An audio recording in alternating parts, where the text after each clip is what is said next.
ಅವರ ಮುಸ್ಲಿಂ ಪ್ರೇಮ 2.0 ಏನು 2015 June PFI KFD ಮೇಲೆ ಕೃಪೆ ತೋರಿದ್ರು ಸಿದ್ದರಾಮಯ್ಯ 1600 ಕಾರ್ಯಕರ್ತರ 175 ಕೇಸನ್ನ ವಾಪಸ್ ಪಡೆದಿದ್ರು 2015ರಲ್ಲಿ ಬಹಳ ದೊಡ್ಡ ಸುದ್ದಿ ಆಗಿತ್ತು. ಬಿಜೆಪಿ ಅದರ ವಿರುದ್ಧ ಬಹಳ ದೊಡ್ಡ ಹೋರಾಟ ಮಾಡಿತ್ತು. ಹಿಂದೂಗಳನ್ನು ಹತ್ಯೆಗೈದ್ರು. ಇದೇ ಕಾರಣಕ್ಕಾಗಿ ಅವರನ್ನು ಬಿಡುಗಡೆ ಮಾಡಿದ್ದರು 1600 ಕಾರ್ಯಕರ್ತರನ್ನು. ನಂಬರ್ 1 2009ರ ಮೈಸೂರು ಗಲಭೆಯ 40 ಕೇಸನ್ನ ವಾಪಸ್ ಪಡೆಯುತ್ತಾರೆ. ಎಲ್ಲಿ ನಡೆಯುತ್ತೆ ಗಲಾಟೆ?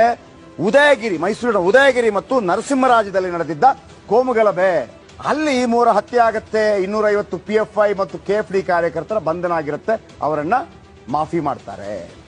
ಯಾವುದು ಕೊಲೆ ಕೇಸ್ ಹೊರತುಪಡಿಸಿ 40 ಕೇಸ್ ವಾಪಸ್ ಪಡೆದ್ರು. ಪಡೆದಿದ್ದು ನಿಜ. ಬಿಜೆಪಿ ಹೋರಾಟ ಮಾಡಿದ್ದು ನಿಜ.